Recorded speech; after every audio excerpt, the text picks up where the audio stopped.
I'm on my way home to drop off a burrito, and I figured I'd take this time to talk about what it means to actually be a QA engineer.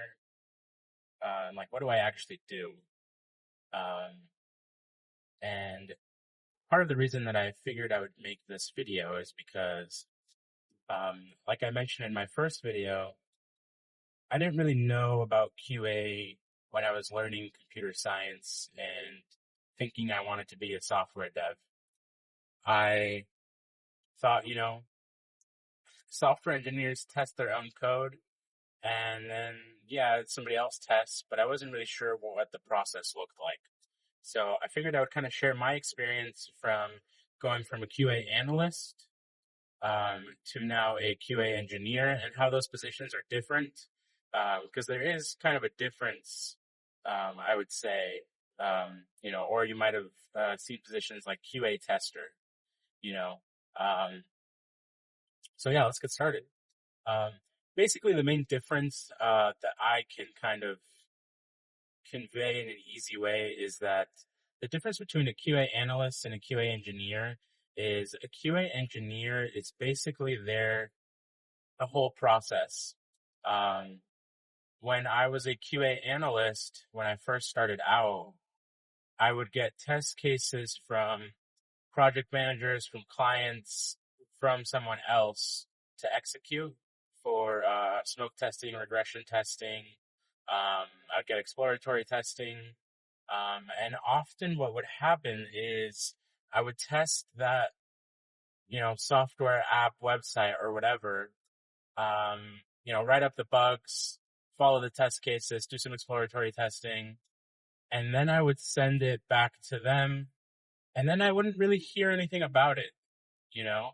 And I was at a testing house, a different company that, was contracted out to help out other companies. So, that had something to do with it as well.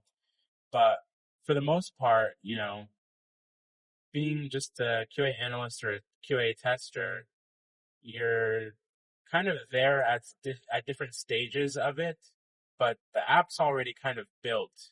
Um, and you just kind of execute tests, write bugs for those tests, and you may or may not hear about them later on. And then the biggest difference about being a QA engineer that I've experienced is that I'm there from end to end. I'm there in the design meetings. I'm there in the conception. I'm there afterwards. I'm there in the support. Uh, I'm kind of writing test cases. I'm, creating test plans. I'm figuring out how to test new features. I'm suggesting, what we can do to improve our processes. I'm just overall more involved in the entire software development lifecycle, which I wasn't when I was a QA analyst. So it really is that full integration of me knowing the product from beginning to end. And, I get to suggest things. I get to, have a hand in all of it for the manual testing, the design reviews, the automated testing that I'm implementing.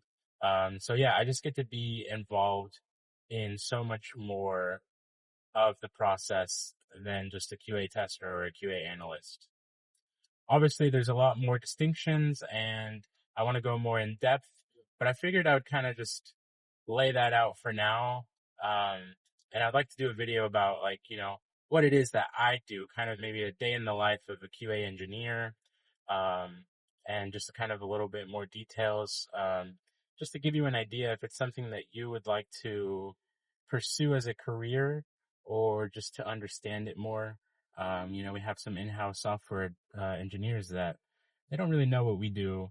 And I feel like, it's a little bit of a mystery what QA does sometimes because when things go right, nobody really cares. When things go wrong, QA is the first one to get blamed. How did this get past QA? So, yeah, looking forward to talking about my experiences more. And if you're a QA engineer, a QA tester, QA analyst, or a software engineer, let me know kind of what your experience with QA is. Thanks.